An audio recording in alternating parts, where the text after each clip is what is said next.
that with the ability to isolate transaction areas so that you can't go back and change things, especially when you're doing some sort of database process. So that's the counterexample, which demonstrates the ability to state through stage like that. Is that the core of Seaside as far as the concept being able to go back and forth? That's one of them. There are many things that make up Seaside. This is called continuations. Continuations save the process, and at each page flow, then you get a continuation. That's not required. You can actually not save the state if you're actually conscious about memory usage and session life and all that kind of stuff, and you can choose the way you want. The bigger thing about Seaside is the fact that it's dynamic and you've got sources. So what I'm clicking on here is a Halo button, and it's a bit like having halos in Squeak where you can click the middle button and see access to the information methodology. So this is the total halos here, is the analogous version of that, and it shows the component that's actually drawing what we see on the screen, and it gives us access to browse the class as well. So we've got like the classic smalltalk browser in the web browser that lets us go into the code. So this states method says when we go to this page, we need to save itself. That's what's doing the backtracking. Well, you're in the web browser? Yes. I certainly am. Here's where the content on. So this is the other big part of Seaside. The ability to generate the page using multiple code and link in the actions in the same spot. So the first thing we see in the page is a heading that shows the counter. And that's what that's doing. It's like HTML, put out a heading with the counter. Then HTML put out an anchor with a callback. And we give it a smalltalk block. And then there's magic underneath the hood to register an entry point back into the system for that session, for that continuation. So that you can do that action to go to the next page. So in terms of actually building applications, cause and effect is very clear in Seaside. I think probably it's the biggest advantage of that web framework is joining these two things together. There we go with this anchor, put out a touch base. Put out space, put out another anchor, put out another callback that does increase and command. So this is like some authority in many respects, and it's really able to change the code. There's this org there which is obviously very good. And now we have the code that says org. Here's something that's really hard to work on. We've just gone off to a different part of the program and we've done a whole bunch of action. And we're going to close this and jump back to where we were. This is arbitrary workflow without having to remember where we were. It sort of remembers it because of the process state with continuations.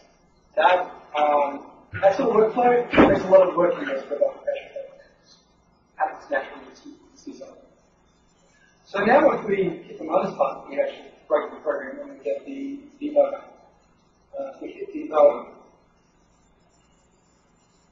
We get the smalltalk debugger up, and of course we get this problem. So this is the wonderful thing about programming on the web with smalltalk. You fix the code up, we hit resume, the web page loads the action.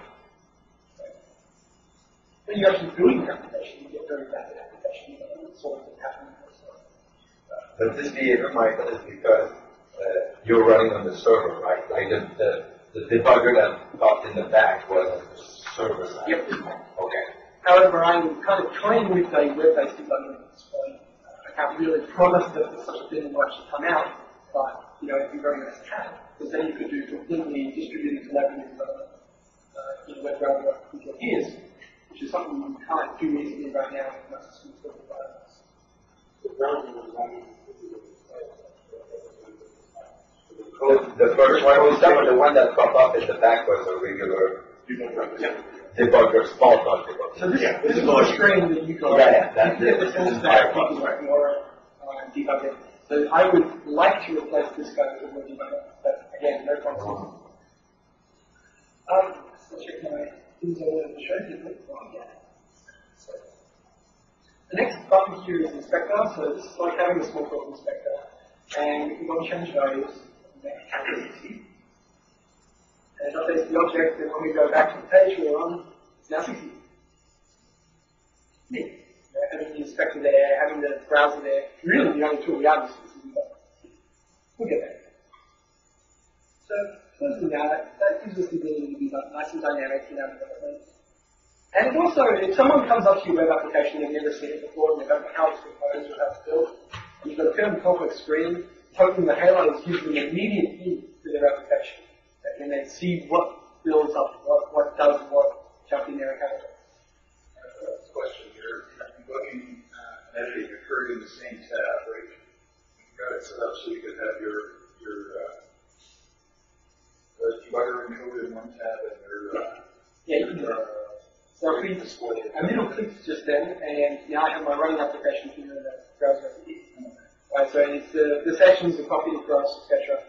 Seaside is actually set up in such a way that you can have sessions under keys or parameters in the URL. So if you wanted to build an application where a user builds up some piece of content that they're happy with, they're going to use for a friend, if you've got the sessions sitting in the URLs, you can literally copy and paste that URL to a friend, and they can go come into your session, into that configuration, which has some very interesting application ideas, sort of go around this ability to share live sessions with other people. And with those halos, how would you turn those off for a real runtime, like a real application? You don't want your web users pulling up halos when they see your code. That's right. This thing down the bottom here that shows us the render time, lets us terminate the running process, configure, make new sessions, etc. That's the development time tool. When you turn on deployment mode, it disappears. And that's basically. So is this done through dynamic context, dynamic scope, that you just insert a wrapper around the current session? Yeah, that's exactly how it works. It's a presentation pattern. So every component has presenters, and those presenters can be wrapped in presenters, so on and so forth, wrapped up as many times as you want. In fact, when we go to this browser here, this close button at the top here, this title, isn't part of the normal browser. That's actually a presenter wrapped around it so that we can get back to where we came from.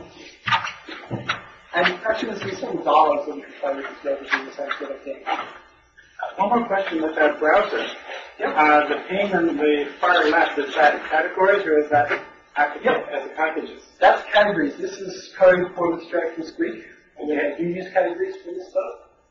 And the version I have, which I'm not showing you tonight, does show packages in fact. Okay, because I thought that Travis was removing categories. Oh yeah, categories are pretty much gone. I don't think there's a way to get the categories now in the RB76. You can still get the parcels view, which is kind of anachronistic in a way as well, since parcels and packages are effectively the same thing. But Yeah, this is completely different. Right. No, so, yeah. resource, are you guys removing categories altogether? You're going to categorize classes as packages, or? Yeah, almost. Classes do have categories still, so down here. But this information basically isn't used by the development environment. You can't go up to here and say, browse categories, explore. Yeah. Okay, so basically, packages are the new categories, or the other way around that. Sort of. I mean, there's something like that. So we can have a look at the source code that produces this page as well by clicking on this little S here versus the R for render. So that's the rendered version, this is the source code version. And it shows us how the page is sort of put together. You can see that it's created this dynamic URL here for the plus and minus actions. Another great tool for developing web applications is for Firebug, which has this guy down the bottom of your windows in Firefox, which lets you inspect and explore the HTML. Anyone who's used VA, Visual Age, Smalltalk, might remember and the ability to inspect a widget by clicking inspect widget and then hovering the mouse over something and it pops up with the inspector. And we get something similar in Visual Works. Well, that's basically the same thing in the JavaScript web browser world with Firebug. But it exposes you to a bigger world in the browser that is more complicated, which is the entire DOM structure. And this is where we get into the JavaScript world of dynamic objects as well. So most people don't know, but JavaScript is actually a prototype-based language. It's a dynamic language. I haven't had study typing or anything like that. So Smalltalk and JavaScript actually blend together using the world, which you'll see some of the power of that with respect to the libraries that are wrapped up in Smalltalk. Translate their calls almost directly over to JavaScript code client side. So you can program charts and animations and all that kind of stuff using C-side. So I think we get on to some of that stuff. C and AC.